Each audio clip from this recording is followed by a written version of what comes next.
Welcome to Village Church Connections. I'm David Pavey. The boyhood dream of Larry Walters was to fly. He tried to become a military pilot, but was disqualified for poor eyesight. Undaunted, he devised a flight plan of his own.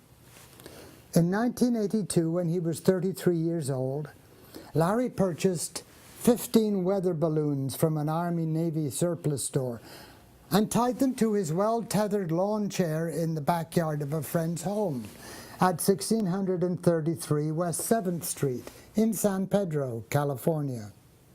He filled the 4-foot diameter balloons with helium, and then, armed with some sandwiches, beer, a CB radio, and a pellet gun, he attached a parachute and strapped himself into his aluminum lawn chair, ready for launch. The plan was to release the anchor rope and lazily float up to a height of about 100 feet above the backyard, where he would enjoy a few hours of flight before shooting a few of the balloons when it was time to descend. But things didn't work out quite as Larry had planned. When his friends released the cord anchoring the lawn chair, he streaked into the sky, pulled by the lift of the balloons, each holding 33 cubic feet of helium. The flying lawn chair was leveled off at 1,600 feet. And with the balloons doing their job, Larry floated across the primary approach corridor of Los Angeles International Airport, where startled Transworld and Delta Airlines pilots radioed in reports of the strange sight. But enough was enough. Eventually, after drifting for 45 minutes, Larry gathered the nerve to shoot a few of the balloons and slowly descended. But the hanging tethers became tangled in electrical power lines, blacking out a Long Beach neighborhood for 20 minutes, while Larry dangled 5 feet above the ground, strapped into his lawn chair. Eventually, he was able to climb down to safety, where he was promptly arrested by waiting police. As he was led away in handcuffs, a reporter dispatched to cover the daring event asked him why he had done it.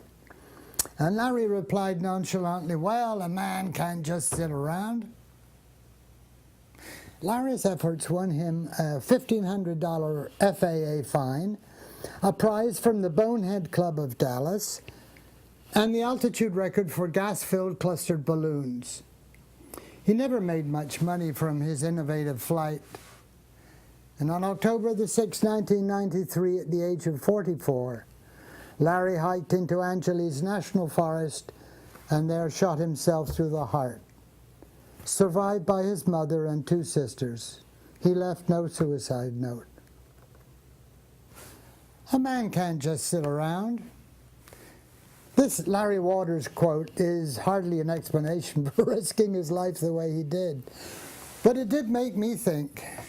Living in Florida, which is a refuge for seniors, I see some who feel retirement is indeed designed to give them time to just sit around.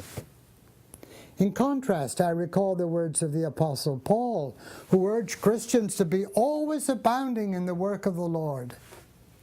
A modern paraphrase of Paul's instruction puts it this way: "Throw yourselves into the work of the Master, confident that nothing you do for him is a waste of time or effort." A Christian can't just sit around. God expects Christ followers to remain active and useful as long as health permits. I find inspiration in the words of John Wesley, co-founder of the Methodist movement. "Leisure and I have taken leave of one another. I propose to be busy as long as I live, if my health is so long indulged to me. Lord, let me never live to be useless." And his brother Charles, the hymn writer, sang, "Jesus, confirm my heart's desire to work and speak and think for thee. Still let me guard the holy fire, and still stir up thy gift in me." Now, King Solomon reminds us there is a time for everything, and a season for every activity under the sun. So there is a place for life in life for relaxation and recreation. I'm not naive about that. Even Jesus urged his disciples, "Come with me by yourselves to a quiet place and get some rest." But borrowing a phrase from Pastor Rick Warren, God calls us to live purpose-driven lives. The Apostle Paul encouraged us to live a life worthy of the Lord and please him in every way, bearing fruit in every good work. Work, for the night is coming, urged our Lord Jesus the Messiah. And in 1854, Annie Coghill took those words and wrote the following: "Work, for the night is coming. Work through the morning hours. Work while the dew is sparkling. Work mid springing flowers. Work when the day grows brighter. Work in the glowing sun. Work, for the night is coming when man's work is done."